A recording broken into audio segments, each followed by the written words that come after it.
Ini direkam-rekam tok tapi tidak pernah diupload nih. Wah, tidak bener adminnya.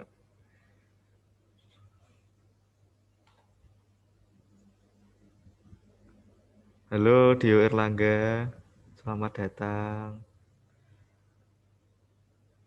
Ini tidak ada sih menemani saya ngobrol apa gimana? Saya itu sendiri loh di Hai gereja. Kang. Gimana kabarnya? Halo, Saya di sini obrolan sendiri, apa? Pasangan hidup. tidak ada yang menemani. Gimana kabarnya Kak? Wah, saya luar biasa. Terima kasih loh Kak, udah tanya loh Kak. Oh, how are you doing? Oh, I'm good, I'm good. Are you doing good? Of course, I'm good. Yeah, right. Ini gimana Kak Satria, mau langsung dimulai apa gimana?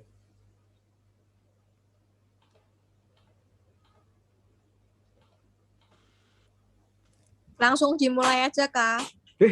Ada suaranya. Tidak ada orangnya. Mana ini? Mau lihat dong kakak. Halo, halo, selamat datang Steny.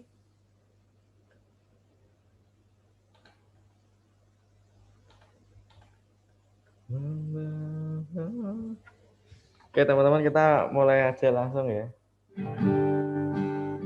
Hari ini temanya apa Kak Sat? Melanjutkan yang kemarin ya. Tentang identitas. Asik. Oh, apa? Judulnya apa Kak Bud hari ini? Ayam Temanya jilid 2. Ayam. Ayam. Jilid 2. Ayam jilid 2. Ayam. Ayam jilid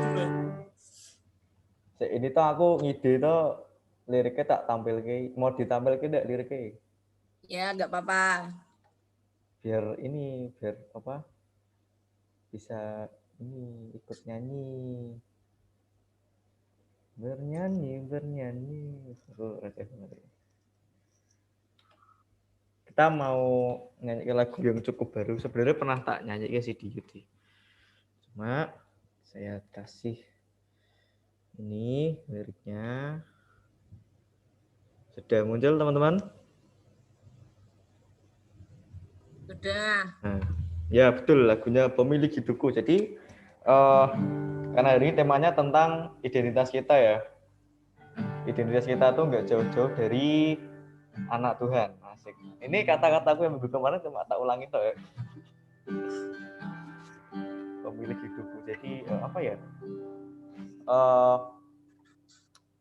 Semua yang kita harus menyadari teman-teman, kalau semua yang kita bisa, semua yang kita punya tuh datangnya dari Tuhan.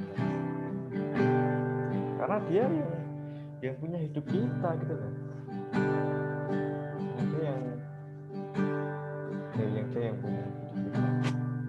Tanpa berlama-lama kita langsung aja mulai, kita mau siapkan hati, kita mau masuk ke hadirat Tuhan, kita mau sama-sama datang kepada Tuhan, kita mau mengucap syukur buat kebaikan Tuhan yang luar biasa dalam hidup kita, semua yang Tuhan kasih kepada kita.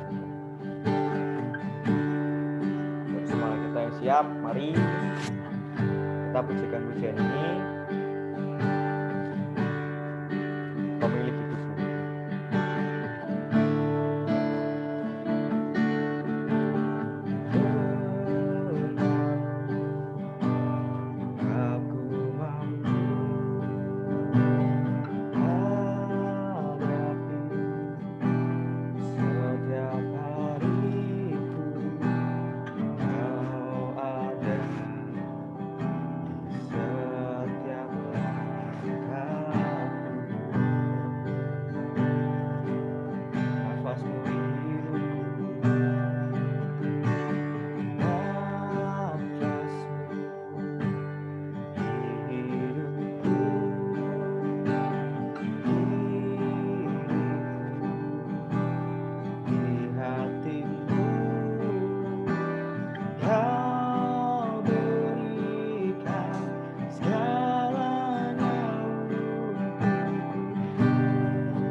lebih Tuhan.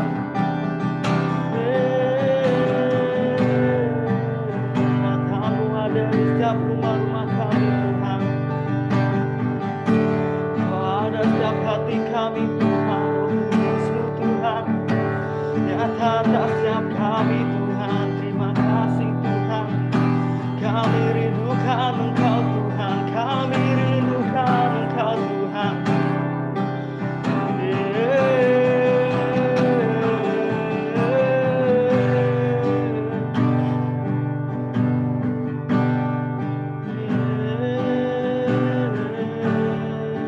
Penuhi kami Tuhan. Penuhi kami dengan rahmat-Mu Bapa. Penuhi kami Tuhan. Kami rindukan Engkau Tuhan.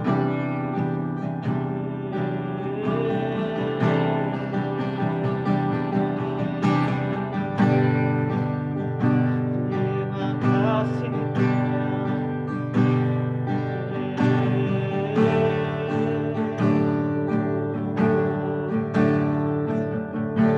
Kami bersyukur.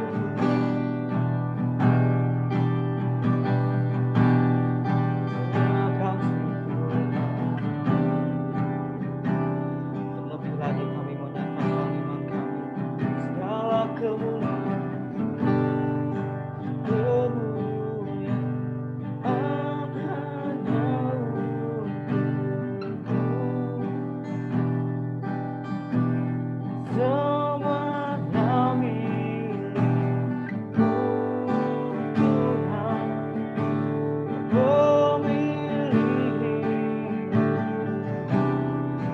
Pemilik hidup kami Tuhan. Kami serahkan hidup kami Tuhan. Kami menyerahkan hidup kami Tuhan. Semuanya untuk kemuliaan-Mu Tuhan. Hanya Kau yang layak kami tinggikan Tuhan. Semua hidup kami Tuhan hanya untuk-Mu Tuhan, hanya bagi-Mu Tuhan. Lebih dalam lagi, lebih dalam lagi sembah namanya. Hanya Dia yang layak disembah, hanya Kau yang layak kami tinggikan.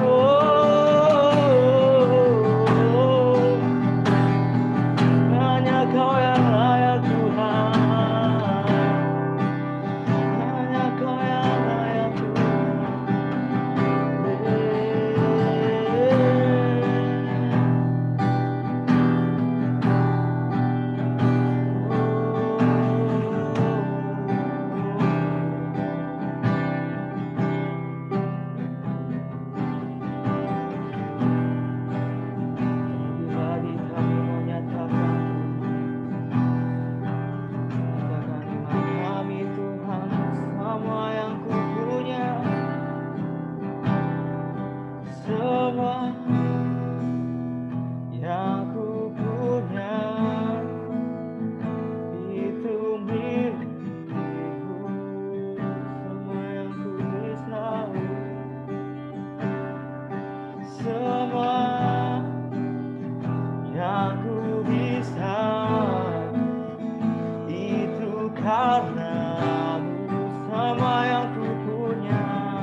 bagimu Tuhan. Semua yang ku punya, semua yang ku bisa, hanya bagimu Tuhan, hanya untuk kemuliaan-Mu Tuhan. Terima kasih Tuhan, terima kasih Tuhan. Hanya Kau yang layak kami muliakan Tuhan.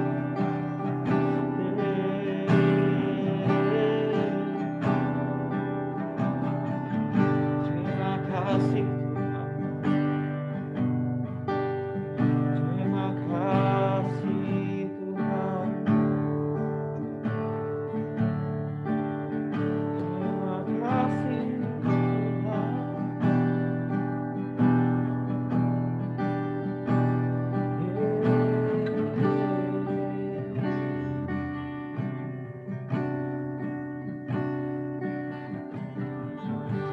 Ucap syukur Tuhan buat lawatan-Mu Bapa. Ucap syukur Tuhan. Kau layakkan kami untuk dapat memuji menyembah-Mu Tuhan. Kami percaya Tuhan, semua yang kami punya, semua yang kami bisa, semuanya hanya milik-Mu Tuhan. Semuanya karena-Mu Tuhan. Kami percaya Tuhan, hidup kami hanya bagi-Mu. Hidup kami hanya sepenuhnya untuk kemuliaan-Mu Tuhan. Sebentar Tuhan, kami akan mendengarkan firman-Mu Bapa. Kabulkan hati dan telinga kami untuk dapat menerima kebenaran firman-Mu Tuhan. Kau berkati hamba-Mu Kak Satria akan menyampaikan firman-Mu Tuhan.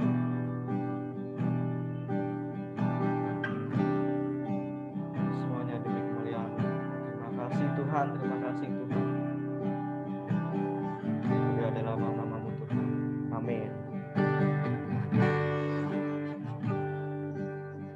Saya serahkan ke Kak Satria.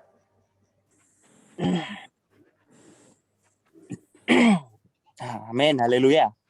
Terima kasih Pasca, memberkati sekali pujiannya. Ya, semoga pujian kita, penyembahan kita hari ini menyukakan hati Tuhan. Amin. Teman-teman, sebelum saya mulai seperti biasa, saya mau melihat wajah-wajah penuh kemuliaan Tuhan di tempat ini. Yuk, saya open cam sebentar. Ian tuh, selamat Ian, sudah masuk sekolahan baru. Wow, David. Ada David, ada Monica. Nggak, ini siapa ya? Oke, selamat datang Dio. Wah, siapa lagi? Yoyo, Steny, Desi Devi, Aldi, Dino, selamat datang. Kesia, Mas Anjar. Haleluya. Teman-teman, berapa banyak di antara kita yang siap untuk belajar firman Tuhan? Berapa banyak di antara kita yang siap belajar untuk firman Tuhan? Oke, sebelumnya saya minta izin karena keterbatasan tempat, karena rumah lagi direnovasi di Mijen, jadi tempat ini tempatnya terbatas sekali, jadi saya di dalam kendaraan ini. Jelas ya dengar suara saya ya teman-teman? Jelas dengar suara saya? Oke. Minggu lalu kita belajar. Haleluya. Sinyalnya nggak patah-patah kan? Ini yang nggak saya harapkan sih. Sinyalnya patah-patah ya. Ada yang patah lah ini, Mas. Oh, hatimu ya, Put ya. Hadapanmu. Oke, enggak betul. Oke. Siap-siap. Kita sudah belajar untuk mengenali siapa diri kita dengan benar.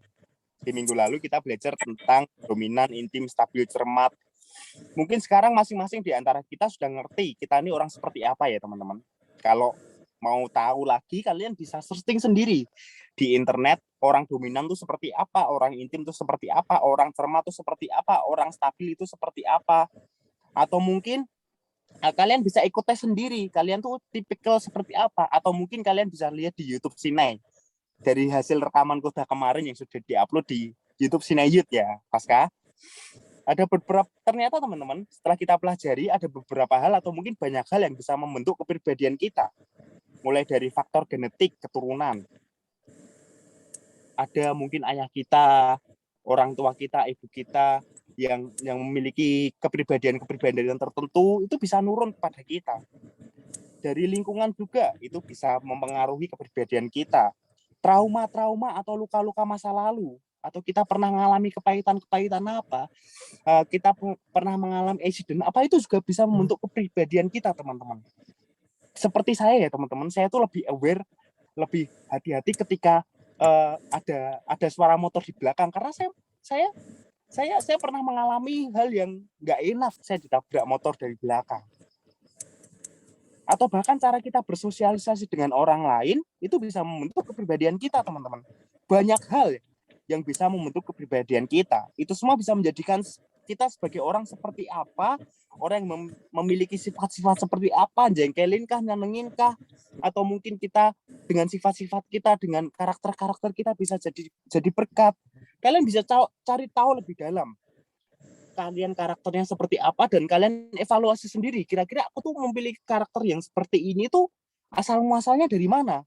Tapi yang kita harus belajar saat ini, kita harus pahami saat ini, entah apapun kepribadian kita, entah apapun faktor yang membentuk kepribadian kita harus maksimal di dalam anggota tubuh Kristus.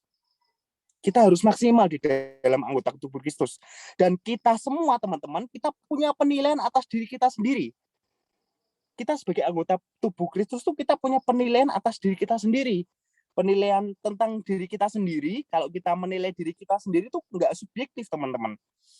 Ada di antara kita yang bisa menilai dirinya sendiri perfect atau serba sempurna. Aku tuh orangnya ganteng, aku tuh orangnya cantik, gak kekurangan apapun. Aku tuh orangnya nggak marahan, tetapi orangnya marahan. Aku tuh orangnya nggak sombong, padahal dia sedang sombong kalau nyatain nggak sombong. Ada yang menilai dirinya sendiri penuh dengan kekurangan dan kelemahan. Kok irungku pesek ya? Kok aku orangnya menengan? Kok aku orangnya nggak suka bergaul dengan yang lainnya? Kok aku nggak seperti dia yang pandai bicara, sedangkan aku nggak bisa bicara? Kok aku nggak pandai memimpin seperti dia? Kok aku sukanya ya anteng, diem, nggak ngapa-ngapain? Ada orang yang menilai dirinya perfect, sempurna. Ada orang yang menilai dirinya penuh dengan kekurangan, penuh dengan kelemahan. Ini menjadi evaluasi buat kita, teman-teman. Kita butuh penilaian yang objektif buat diri kita sendiri. Kita butuh cermin yang bisa melihat dengan luas siapa kita dengan benar. Kita butuh pribadi yang bisa menolong kita untuk melihat titik buta kita. Titik di mana kita nggak bisa melihat dengan benar siapa diri kita yang sesungguhnya. Supaya dengan demikian kita bisa lebih kenal dengan baik lagi. Dan kita bisa lebih hidup maksimal lagi sebagai anggota tubuh Kristus yang hidup. Tentunya kemarin saya review sebentar. Kita bisa mengenali diri kita supaya kita bisa berfungsi dengan maksimal sebagai anggota tubuh Kristus. Karena kita adalah anggota tubuh Kristus. Kristus kepala. Oleh sebab itu kita harus nempel dengan tubuh Kristus. Kita nggak boleh lepas, kita terus melekat supaya kita tetap hidup. Nah, teman-teman, kita seringkali mengkambing hitamkan hal yang di luar. Faktor yang dari luar atas segala ketidakmaksimalan yang terjadi di dalam kehidupan kita. Nilai kita jelek. Wah, dia sekolahnya online. Kita suka marah-marah. Oh, ada orang itu loh yang suka bikin aku marah-marah.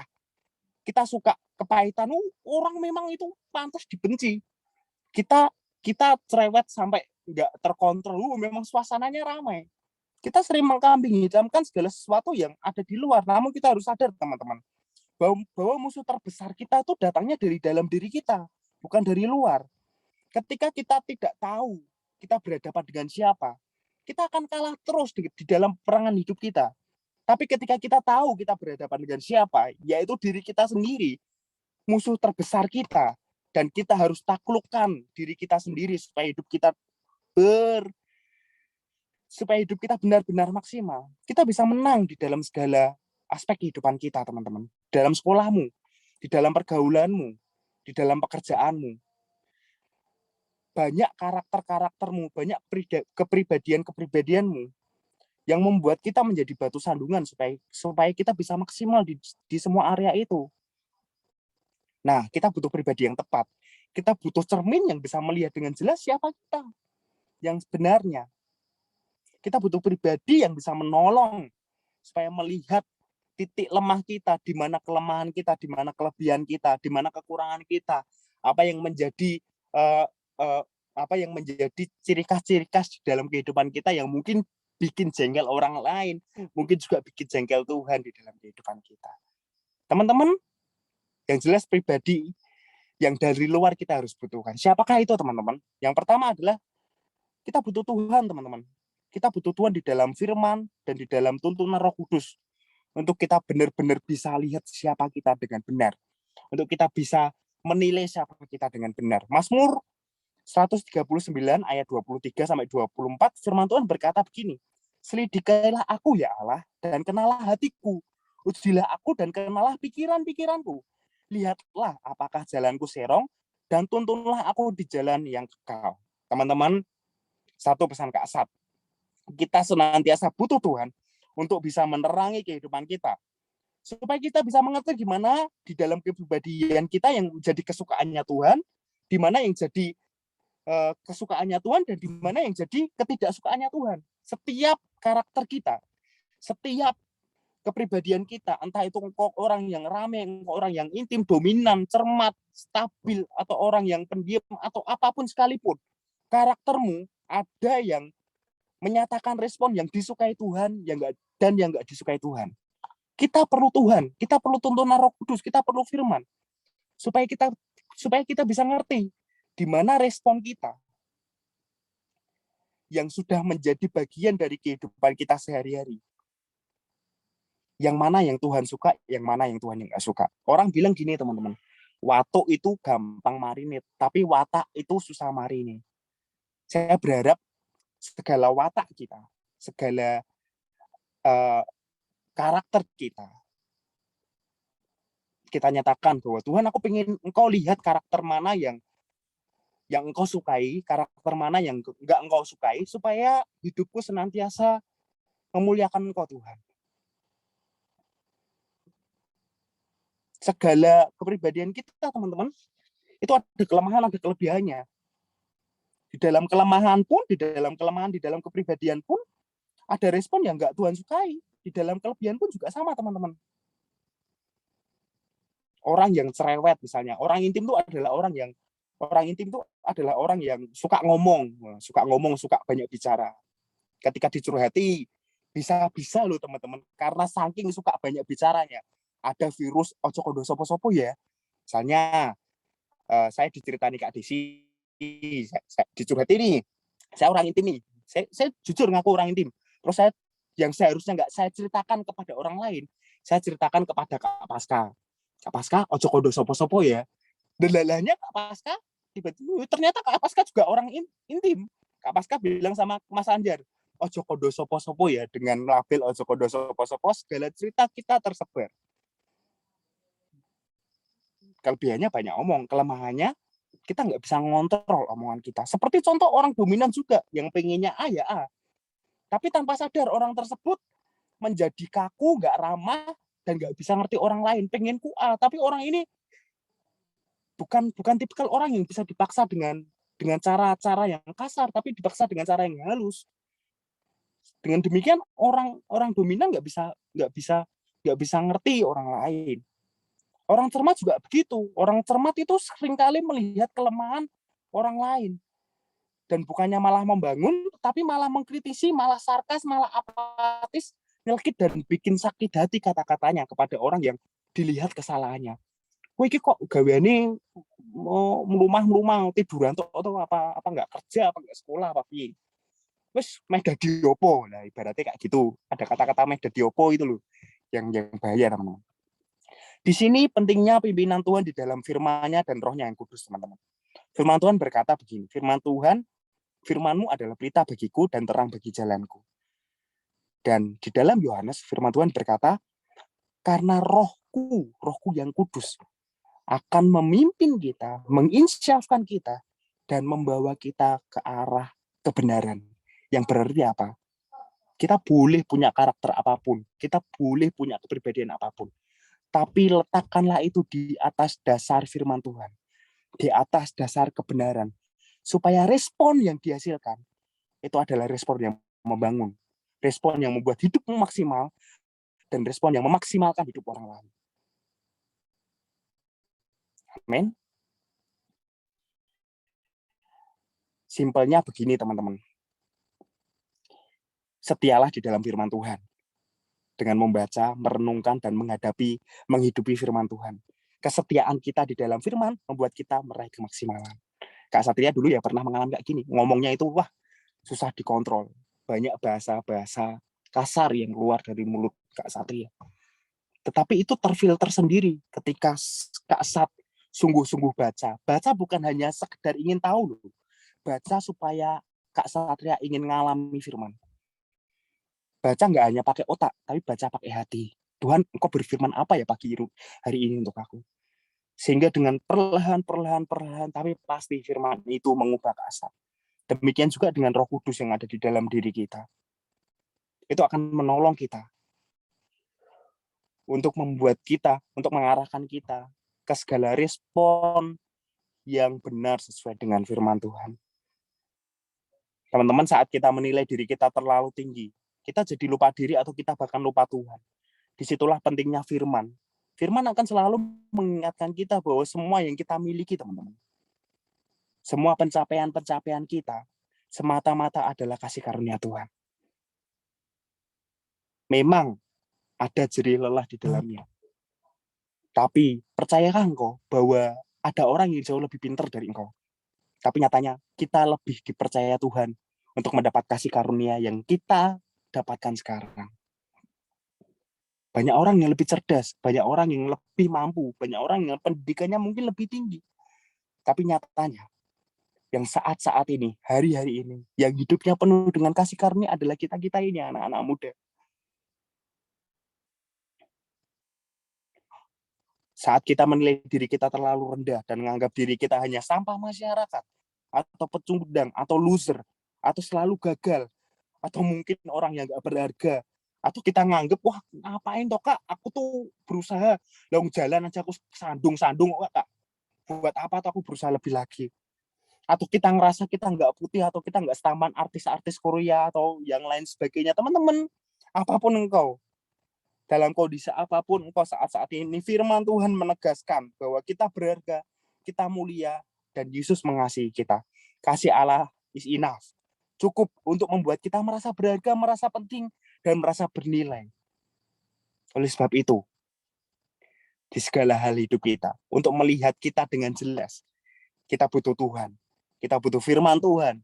Kita butuh Roh Kudus yang senantiasa mengarahkan arah mata kita ke arah matanya Tuhan melihat kita. Lihat firman, lihat hidup kita. Lihat hidup, lihatlah firman. Dengan demikian kita bisa maksimal. Yang artinya gini, kalau suatu saat nih responku atas kepribadianku, atas karakterku itu bikin susah Tuhan atau bikin sakit hati orang. Atau mungkin kita secara nggak sadar keluar kata-kata yang sarkas dalam kehidupan kita. Kata-kata sarkas tuh ibaratnya gini teman-teman, kata-kata yang merendahkan. Kata-kata yang merendahkan orang lain itu kata-kata sarkas, yang nyelekit itu ya, itu kata-kata sarkas. Kita kalau lihat firman kita jadi ngerti kata-kata ini tuh membangun apa enggak. Dulu teman-teman nggak hanya kata-kata, pandangan Kak Satria secara melihat Kak Sat kalau melihat orang, karena Kak Sat itu orang cermat ya. Kak Sat kalau melihat orang itu bisa kayak merendahkan orang gitu. Tapi dengan firman, dengan tuntunan Tuhan, dengan tuntunan Roh Kudus yang setiap hari Kak Sat bangun, perlahan-lahan mulai berubah. Dan jadilah sekarang yang penuh dengan senyuman. Kalau lihat orang ya kayak nggak melek gini, ya inilah hasil dari Tuhan melihat Kak Sat. Oke teman-teman, pribadi apalagi yang kita perlukan di dalam hidup kita supaya bisa melihat dengan jelas siapa kita dan membantu kita untuk hidup maksimal. Yang kedua adalah orang-orang terdekat kita, teman-teman. Orang-orang terdekat dalam kurung orang-orang yang kita kasih, orang-orang yang mengasihi kita. Banyak orang yang dekat tapi nggak mengasihi kita. Tapi justru ada orang yang jauh tapi mengasihi kita. Ada orang yang dekat yang cuma cari-cari informasi dari kita supaya dapat bahan buat hidupnya, buat komunitasnya. Hati-hati teman-teman. Orang-orang terdekat itu berarti orang-orang yang mengasihi kita, orang-orang yang kita kasih. Teman-teman, kita nggak bisa berjalan sendirian. Kita butuh orang lain. Seringkali kita malah pusing untuk lebih mikir serius apa kata orang lain tentang kita, daripada kita bertanya dan minta masukan kepada orang-orang terdekat kita tentang apa yang harus kuperbuat dalam hidupku supaya hidupku lebih maksimal lagi. Saya ulangi lagi. Kita seringkali lebih pusing untuk dengerin atau mikirin omongan orang lain tentang kita. Orang lain yang nggak kita kenal, netizen itu, teman-teman. Daripada kita pusing daripada kita meminta orang, daripada kita datang dan bertanya kepada orang-orang yang kita kasih, orang-orang yang mengasihi kita. Apa yang harus kuperbuat sih supaya hidupku lebih maksimal lagi. Apa yang kurang di dalam hidupku? Sekali lagi kita nggak bisa menilai diri kita sendiri dengan baik. Kita butuh Tuhan, kita butuh orang-orang yang mengasihi kita. Lihat sekeliling kita, teman-teman. Ternyata banyak orang-orang yang care sama kita. Ayahmu, ibumu, nenekmu, pembinamu, kakakmu, adikmu, pemimpin youthmu, PKSmu, atau orang-orang yang mengasihimu. Banyak hal yang bisa melihat engkau dengan jelas. Mana yang harus dimaksimalkan lagi di dalam kehidupanmu. Teman-teman, di dalam persahabatanmu juga demikian. Buat apa lama-lama temenan happy-happy, tapi nggak pernah mikirin untuk membangun diri lebih lagi. Persahabatan kalau cuma happy-happy saja, nonton drakor tuh baik, tapi pastikan selipkan nilai-nilai kebenaran di dalamnya. Main setinan bareng, touring di mana-mana, tapi nggak pernah membangun diri untuk semakin serupa dengan Kristus, itu percuma, teman-teman. Karena tujuan hidup kita itu jelas, semakin serupa dengan Kristus. Pastikan dimanapun engkau nongkrong dan apapun kontennya, ada Kristus di dalamnya. Dirimu semakin terbangun. Di dalam relationship atau pacaran pun juga demikian, teman-teman. Tujuan terpenting di dalam pacaran itu harus bertumbuh bareng, semakin hari semakin serupa Kristus. Saya pernah nulis caption di Instagram begini, cinta adalah menjadi semakin bertumbuh, serupa dengan Kristus bersama-sama.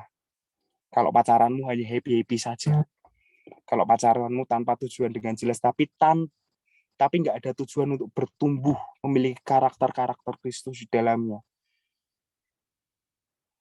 ya itu percuma, teman-teman. Mari saling membangun diri. Jangan nunggu ketahuan dulu. Jangan nunggu dipaksa ketahuan dulu. Firman Tuhan di dalam Ibrani 4 ngomong begini, segala hal atau segala sesuatu yang tersembunyi, yang kita lakukan di tempat tersembunyi, Tuhan ngerti. Dan gak hanya Tuhan ngerti, Tuhan minta pertanggungjawabannya. Dan gak hanya minta pertanggungjawabannya loh. Kalau itu terus-menerus kita sembunyikan, Tuhan akan buka di muka umum. Sekali lagi, kalau kita terus menyembunyikan karakter kita, yang kelihatannya ramah di depan tapi suka marah-marah di belakang, yang kelihatannya suka mimpin dengan baik di depan tapi penuh frustasi di belakang, yang kelihatannya stabil, tenang menghadapi masalah, tetapi di belakang muring-muring, merancang-rancang sendiri. Hati-hati. Satu saat Tuhan akan buka. Tapi Tuhan buka supaya gini, teman-teman.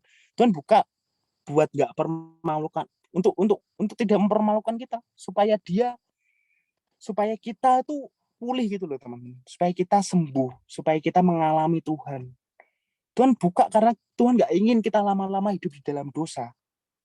Ingat, upah dosa adalah maut. Kalau kita lama-lama hidup di dalam dosa, kita sedang berlari-lari pada maut. Jangan khawatir. Dia adalah gembala yang mencari satu domba yang terhilang dan menggendong di atas pundaknya dengan penuh rasa kasih sayang. Apapun yang menjadi kelemahan kita saat-saat ini, akuilah kepada Tuhan, akuilah kepada orang-orang terdekatmu. Mintalah masukan kepada orang-orang terdekatmu. Bagaimana supaya kita bisa maksimal? Bagaimana supaya kita bisa lepas dari kebiasaan-kebiasaan buruk kita?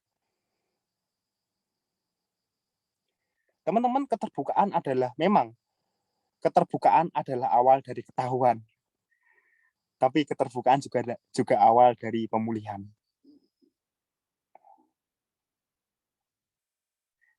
Teman-teman, di dalam Alkitab ada satu kisah tentang Nabi Daud.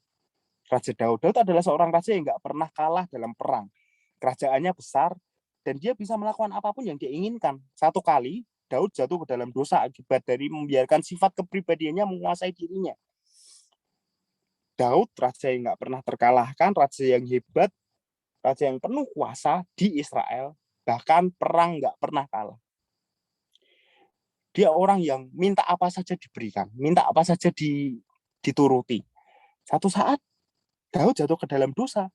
Karena apa? Karena membiarkan sifat kepribadiannya ini menguasai dirinya. Dia berzina dengan Bathsheba.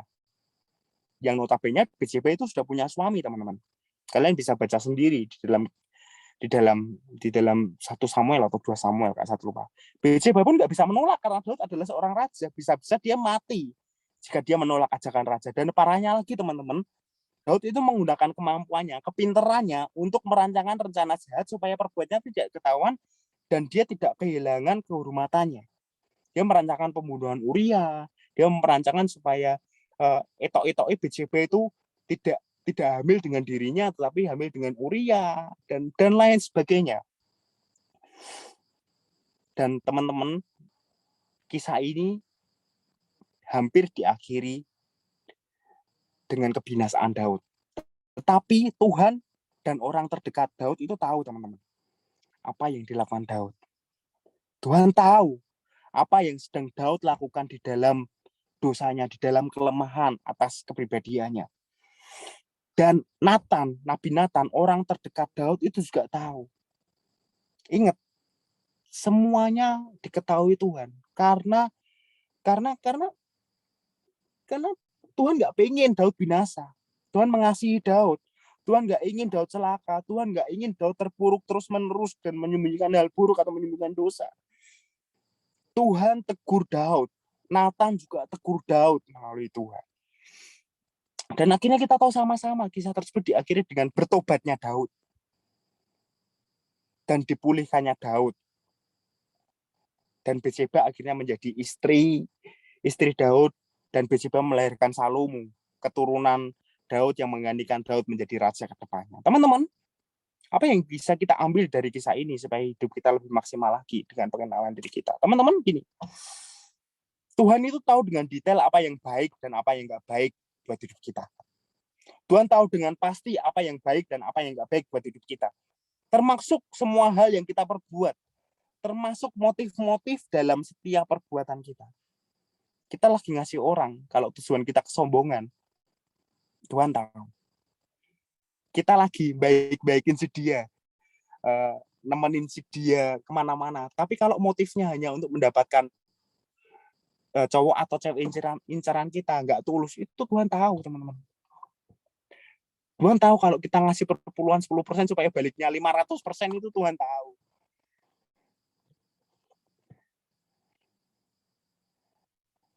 Tapi kemahatauan Tuhan, itu dia siratkan, itu dia nyatakan kepada kita. Supaya kita nggak terus-terusan berdosa, supaya hidup kita nggak terus-terusan jatuh hidup di dalam motif-motif yang salah. Dan yang asik lagi ini, teman-teman, Tuhan juga tahu,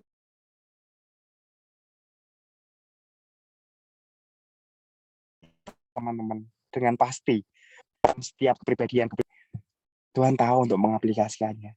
Oleh sebab itu, yuk serahkan pada Tuhan hidupmu. Tuhan, aku tuh orang yang ngamuan. Aku mau Engkau ubah, Tuhan, supaya hidupku lebih ramah lagi. Tuhan, aku tuh orang yang cerewet, Tuhan, orang yang ramai. Tapi biarlah keramaianku ini, Tuhan, aku taruh di bawah kaki-Mu, supaya keramaianku, kepintaran bicaraku ini, Tuhan, memuliakan Engkau, Tuhan. Taruh di bawah kaki Tuhan. Apa yang kita pelajari selanjutnya, orang yang terdekat kita tuh juga tahu loh ternyata kelebihan dan kekurangan kita. Orang yang terdekat kita tuh juga tahu. Tetapi teman-teman, seperti Nathan yang awalnya sungkan untuk menegur Daud, demikian orang-orang terdekat kita tuh juga kadang-kadang sungkan buat ngomong kelebihanmu dan kekuranganmu, apalagi kekuranganmu. Wah, nggak mau ngomong nanti dikira menghakimi. Wah, nggak mau ngomong nanti takutnya persahabatannya rusak. Teman-teman ingat, persahabatan itu tujuannya untuk saling membangun. Karena itu orang-orang yang punya karakter khusus di dalam dirinya, rendah hatilah. Rendah hati itu maksudnya bagaimana? Jangan sungkan tanya kepada temanmu. Jangan sungkan untuk terima masukan dari orang lain. Ingat, teman-teman, seperti Nathan tahu keburukan Daud. Kebenarannya adalah orang-orang yang kamu kasihi saat-saat ini. Orang-orang yang kamu kasih, dengar baik-baik. Orang-orang yang kamu kasih, orang-orang yang mengasihi kamu, itu sebenarnya juga tahu kelemahanmu, keburukanmu. Tapi mereka sebenarnya juga sungkan ngomong tentang itu dengan kamu. Rendah hatilah, bukalah dirimu untuk ngomong lebih dulu. Tanya lebih dulu sama teman-temanmu. Kira-kira aku kurangnya apa ya? Kira-kira hal apa yang perlu diperbaiki di dalam kehidupanku? Hal apa yang kita pelajari dari kisah Daud, Nathan, dan Bathsheba ini? Mau dengerin, jangan ngeyel atau jangan membela diri. Dengerin dulu apa kata orang. Dengerin dulu setiap masukan-masukan yang orang lain berikan pada kamu. Jangan ngeyel dulu. Dengerin. Itu sebabnya mulut tuh hanya satu, telinga tuh dua. Karena Tuhan mau kita lebih banyak denger daripada banyak ngomong. Kalau kita juga berdoa ya kayak gitu, kita ngomong terus. Tuhan aku mau ini, Tuhan begini. Tapi sadarkah kita, kalau kita berdoa, kita nggak kasih kesempatan Tuhan ngomong sama kita.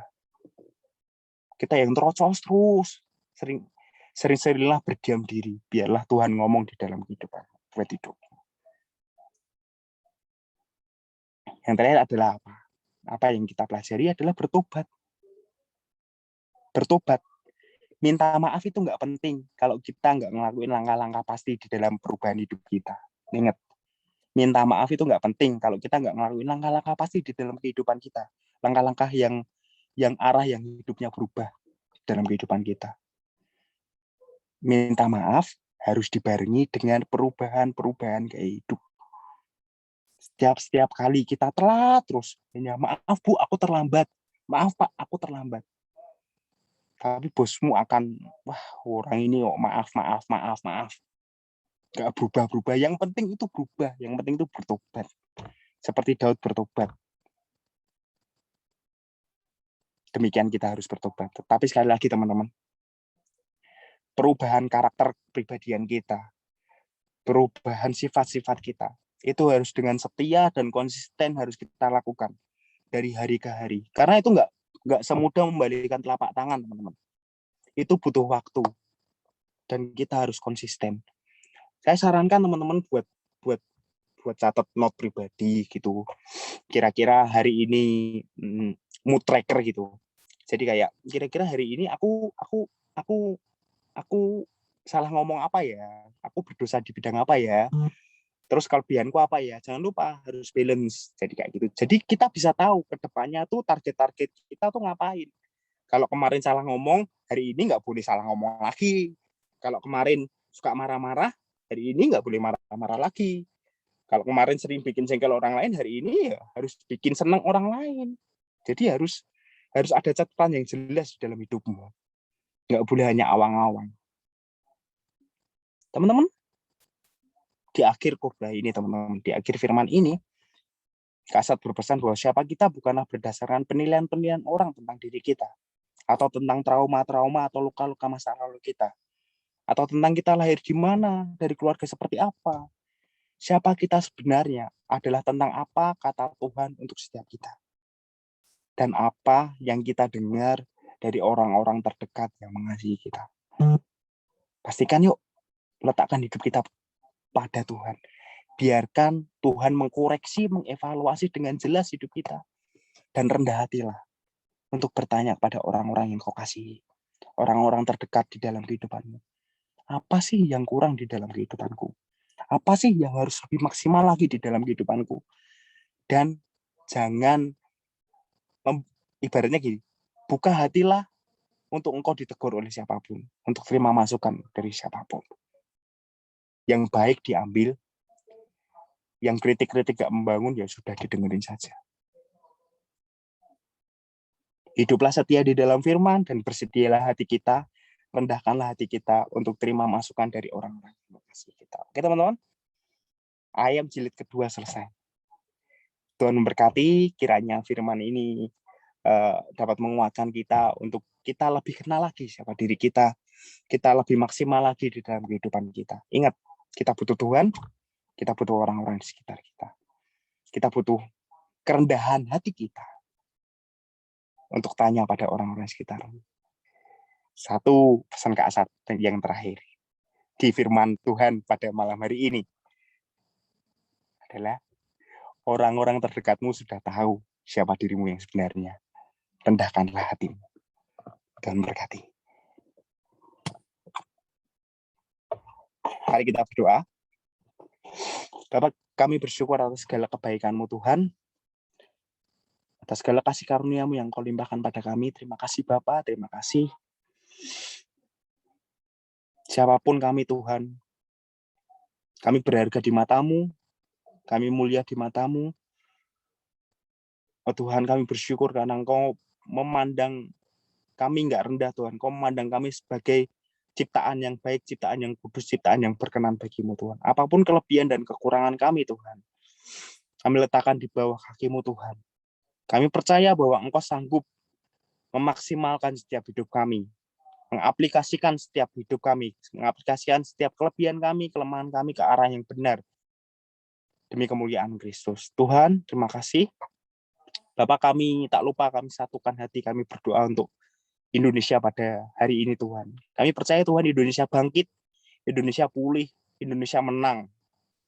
Kami berdoa untuk setiap rumah sakit yang sedang merawat pasien-pasien COVID atau apapun Tuhan, di dalam nama Tuhan Yesus.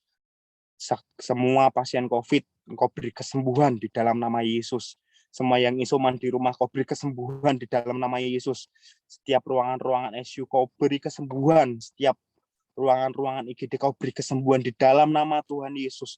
Kami percaya harapan baru, mukjizat masih ada buat negeri ini, mukjizat masih ada buat Indonesia. Kami mau hancurkan segala kuasa-kuasa iblis yang menyebarkan ketakutan Tuhan. Di dalam nama Yesus mau patahkan semuanya itu Tuhan.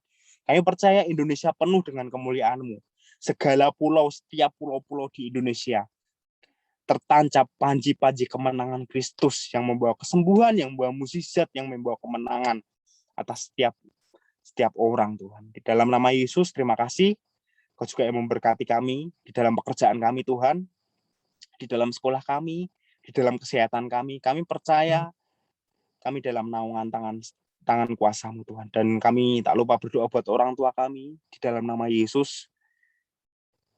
Kesehatan Kau berikan pada orang tua kami, pemulihan secara ekonomi Kau berikan kepada orang tua kami Tuhan.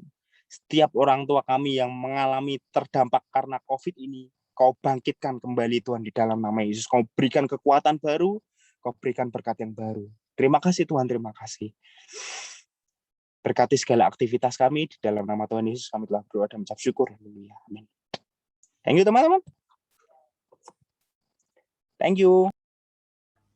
Terima kasih Kak Satria. Wow, firman-Nya sangat memberkati sekali ya. Diingat teman-teman, siapa kita bukan ditentukan dari bagaimana masa lalu kita, tapi dari bagaimana Tuhan menetapkan siapa kita gitu. Langsung saja pengumuman ya teman-teman. Minggu depan kita, minggu terakhir seperti biasa, ini ya Kak ya, Star Generation ya Kak Satria. Ya, Star Generation. Besok itu lewat Zoom ya, kayaknya ya? Ya, itu lewat Zoom.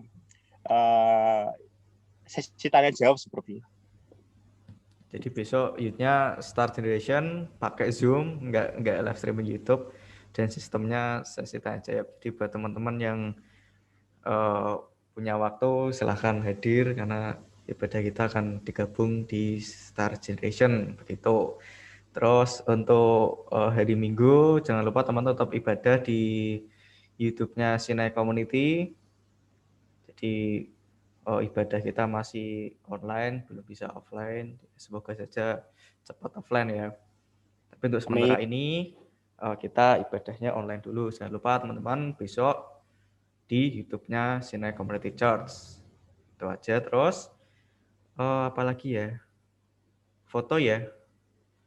Kita mau foto ya Kak Putri ya. Ya oke, saya mohon teman-teman buat on cam, yang bisa on cam. Kita mau dokumentasi foto-foto. Saya silahkan tim dokumentasi untuk menyiapkan kamera layarnya. Saya mau ikut pose soalnya. Silakan yang punya laptop silakan. Jadi lebih bisa. Aku pengen pose. Silakan Krista biasanya Krista.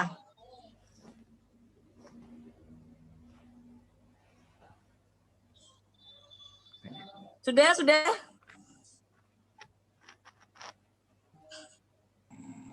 Satu, dua, tiga. Lagi. Satu, dua, tiga. Sudah. Asik. Thank you. Oke, thank you teman-teman yang sudah join hari ini. Kalian luar biasa. Tuhan memberkati kalian. Silakan melanjutkan aktivitas selanjutnya. Tuhan memberkati. Tetap jaga kesehatan, jaga prokes. Vaksin jika ada kesempatan. Langsung vaksin, langsung vaksin, langsung vaksin, langsung vaksin. Thank you, bye. Tuhan memberkati.